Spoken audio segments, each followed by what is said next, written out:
and I kind of just, you know, just took it in, you know, really processed what she said, because I do take account of what others say. I do.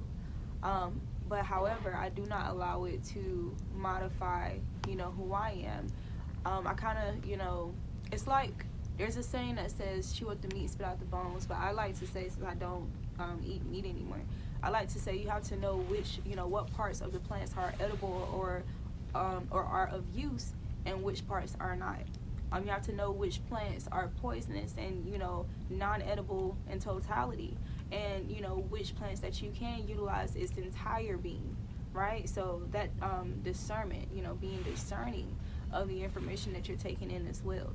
Not that you have to be rude and blow people off, you know, and there are some cases where you will be able to, you will have to discern, like, there is some information, like I just said, like there's some information that is completely toxic and poisonous that you're not supposed to take in, right?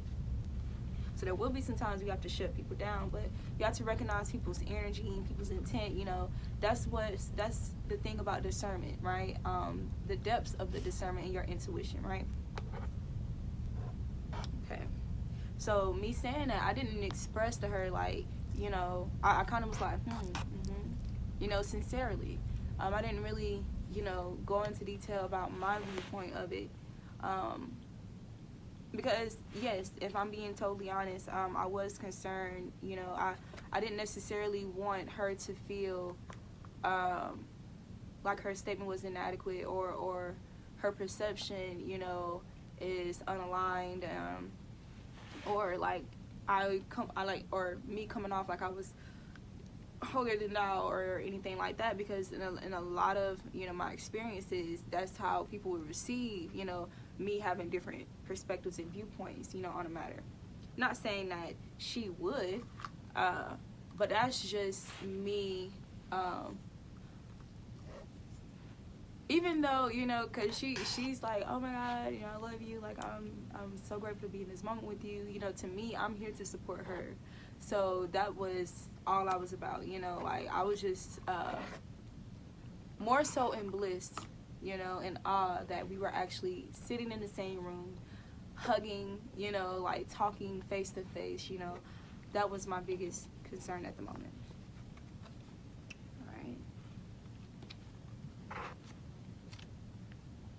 So now we have rhinoceros. Still the chatter within to see your true path in life.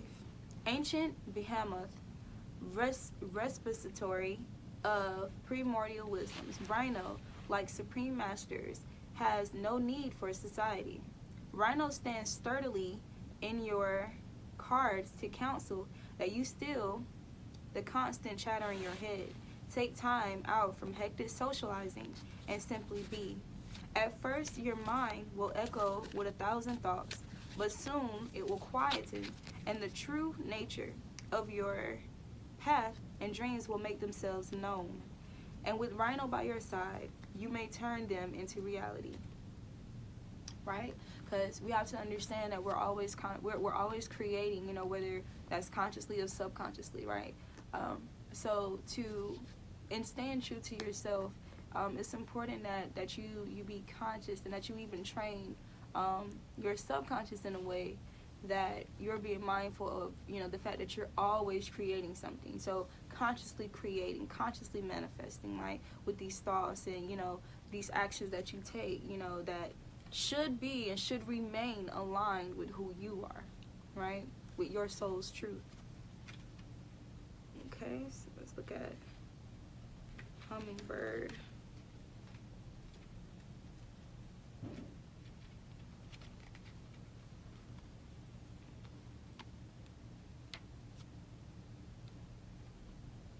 All right.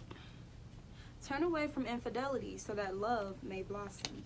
Delicate beauty of balmy, sun-kissed climes. Hummingbird is faithful to the blossoms that nourish her, and knows that there is little more injurious to love than infidelity. If a partner is unfaithful, it is time to soar away and taste the affection of another. If you no longer love exclusively, fly away before you bruise their being and take away something essential from your own soul that will leave you less open to love the next time it is offered. So that made me think about what I just said about, you know, that plant analogy about knowing what parts of the plant that are of use and which parts are not usable or edible, which plants are totally toxic and poisonous that you should stay away from, or berries and stuff like that, and which ones that you can indeed partake in, right? So whether that's a partner, whether that's friends, whether that's, you know, communities, cultures, it doesn't matter what it is where something is unaligned with truth, or unaligned with your truth, or it's like a sense of you committing infidelity upon your own self, onto your own self. You know, you want to scribe away from things like that, or you don't want to be overcome, or you don't want to succumb, right, to things, to those kind of things that are not aligned with your true self, right? Because if you do that, then, you know, you may make the mistake of sowing, you know, seeds that you don't necessarily want to spring up in your garden, you know, when the time comes. So what I always like to say, you know, when you sow authenticity, you reap authenticity. But when you sow deception, you reap deception. So it's not a matter of, you know, people sowing deception around you and you reaping that. You won't reap that. If people are sowing deception upon your energy or around you, you're not going to reap those seeds. However, when you know, put yourself in a position where you're sowing deception, you know, because you're trying to appease other people's, you know, other people's worlds and their perceptions, that's when you risk having to reap back seeds of deception in your own life and journey. So we want to stay away from that, okay? However, like I said, be able to discern what you can, you know, take with you and what not. So in the case of the example of my experience, my situation, I took for the situation the fact that, you know, all the love, you know, that was there, you know, all the love that she is, all the love, even from others, you know, who I aligned with and crossed paths with, and I made some wonderful connections, you know, amidst, you know, the things that were present that I necessarily, you know, do not engage in or promote or partake in, right? So instead of me, you know, missing out on all this, you know, the energy that is present, that is aligned with me, that I can, you know, take from,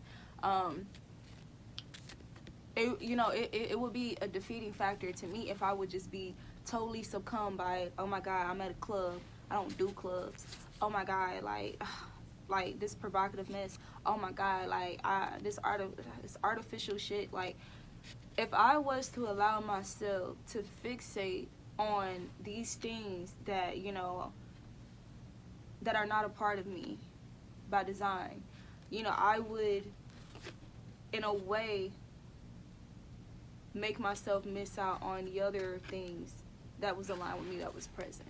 I hope that came out right. Okay, so let's look at the Scorpion.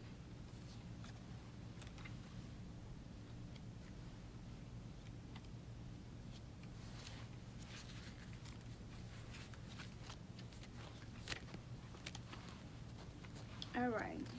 Something I heard too, and in some cases, sometimes we can peer pressure our own selves, if that makes sense. Because, and I say that, and it is, you know, a right and exact thing, because one should always be their own friend, right? Should be their own friends, right? So the different, you know, versions of you, you know, the different aspects of you, you know, us having, you know, very, you know, having a complicated and complex natal chart, right? All these, you know, these energies that you hold and that you embody. So yeah, there can be, even with your memories, you know, there can be peer pressure from your own self regarding these things, and regarding you staying true to yourself, or feeling pressure to modify who you are, right, for acceptance, or to keep the peace, right? So yeah, there's that. In a new relationship, this is the Scorpion card. In the new relationship, passion offers the challenge of ecstasy and pain, imbued with powers of such wonder as protecting the mighty Egyptian goddess, ISIS from pursuing enemies. Scorpion inspires both reverence, so that's honor, and respect. Her sting brings forth both death and a potent aphrodisiac for her mate, passion, a reminder that sex affects our psyches in different and powerful ways. At our most vulnerable, we can be painfully hurt. At our most passionate, transported into ecstasy. Relationships entered into now will profoundly affect your being. Scorpion counsels that you accept the challenge. Let me read that again. Her sting brings forth both death and a potent aphrodisiac. For her mate, passion, a reminder that sex affects our psyches, so our subconscious, affects our psyches in different and powerful ways. Powerful ways. So for me, this is highlighting, the energy that I am, and me not really being a woman who promotes, that type of presentation of the woman, especially the melanin woman, right? I am a role model because, a lot of what I do is I can't separate the youth from my psyche, from my heart, from my soul, my deepest soul. I can't separate the young girls from that. I can't separate myself from the reality of how things are, right? And how they are promoted, how they are seduced, how they are literally psychologically forced to become sexual objects, solely sexual objects, and instead of, see, that's what I love about this description of the Scorpion card, how it acknowledges the divine and sacredness, the divine power and use of sexual energy, right? And the abuse of reproductive sexual energy. So I don't promote, the latter end. Can I acknowledge it? Can I talk about it? Can I share my experiences of being in those energies in the past? Can I counsel through it? Can I teach from it? Yes. Can I show compassion? Yes. However, this is not who I am. So it wouldn't make sense for me to, like, for example, when I go and I do my music and this, that, and the third, I don't necessarily believe that I have to go into these clubs. I have to, I will have to change who I am. Just because I'm an artist, I don't feel like I would have to go to these clubs that I typically wouldn't go to in my day-to-day life, in general. I don't feel like I should have to go there just for people to hear me, just for people to receive my message, or more people to see me, or gain access to me, and all of that. I don't necessarily feel like I have to do that because once again, it's not aligned with who I am. So I believe there's plenty other ways that you can reach people. There's plenty other sceneries and places where I can do my music that I feel are most aligned with my energy, right? With the sacredness of my energy that is more respective and revering of who I am, right? Okay, so let's read Llama, then we'll do the Scribe Beetle. And depending on my storage, you guys, we will see if this message can be extended. All right.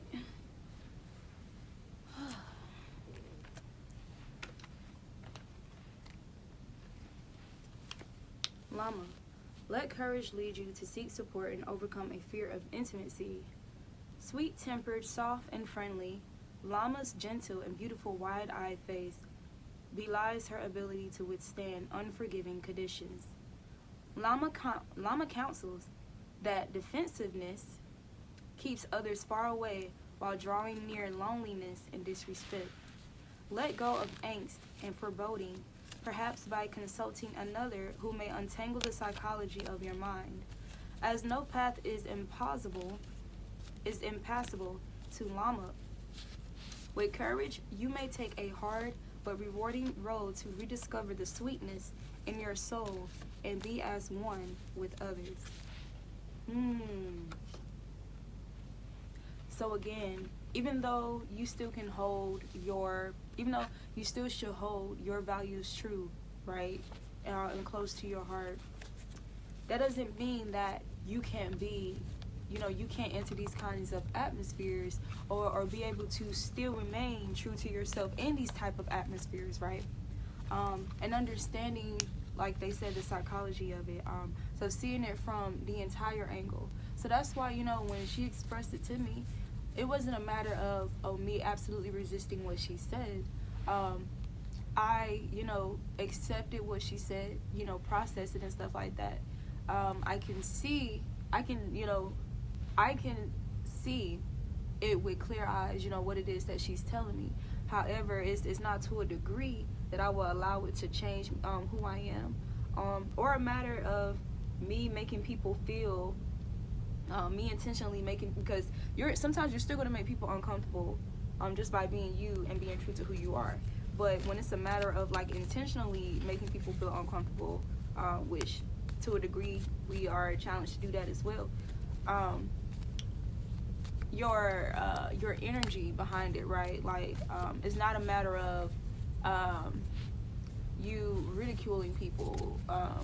Doesn't mean that you're not going to speak your truth, right? But it's not a matter of you just completely vilifying people and all of that.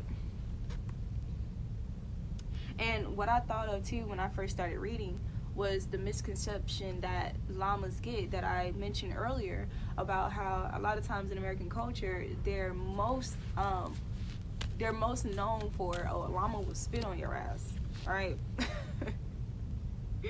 So I'm not going to be up in here looking at females like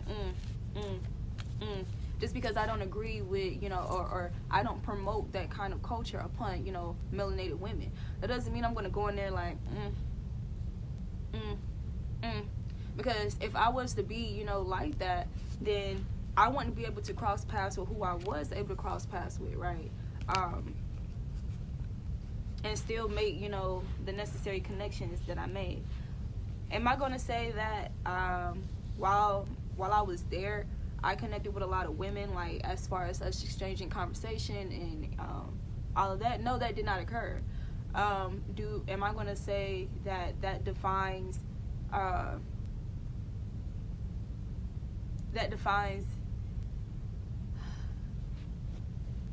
us just not being aligned, or whatever the case may be? I'm not going to say that either.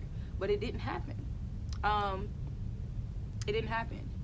And it's not to say that I don't connect with women. I obviously do connect with women, but there's still, it has to be aligned with who I am, for me to really establish deep connections with these people. Not that I can't, build connections with people who are not as aligned, however, it doesn't completely write off, my ability to connect deeply with the same sex or that gender, right? Or even people who do engage, or who do have those type of backgrounds, or their life paths, right?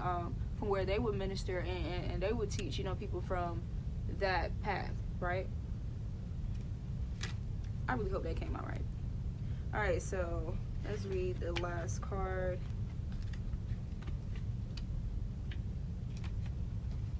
Scribe Beetle, what is unregarded or discarded holds a secret, a seed of creation. Armored shining jewel, Egypt's sacred symbol. The scribe generates life from the waste of others. Look at what you discard or even despise, for within its form lies the germs of creation. For some, this may mean procreation. For others, artistic creation, as symbolized by the flowering of the seeds buried in Scribe's ball of dung. Consider also those unregarded in the river of your life. One may be the catalyst for a new endeavor. Another hold unguessed at knowledge, or even the secret that will unlock your heart. So again, you don't necessarily have to completely shy away from, being put in these places, or places that you wouldn't typically be in by choice. You don't have to, because, even though once I realized where it was, like I said, not that I would never go to these places. It's just not my number one preference. It's not my day-to-day thing. It's not something that I do dominantly in my life. Doesn't mean that I will completely shun away or shy away from it, because like I said, there is something to. Well, I didn't say this, but something I always say is that there is something to learn from everyone and everything. Every individual is a school within themselves. right?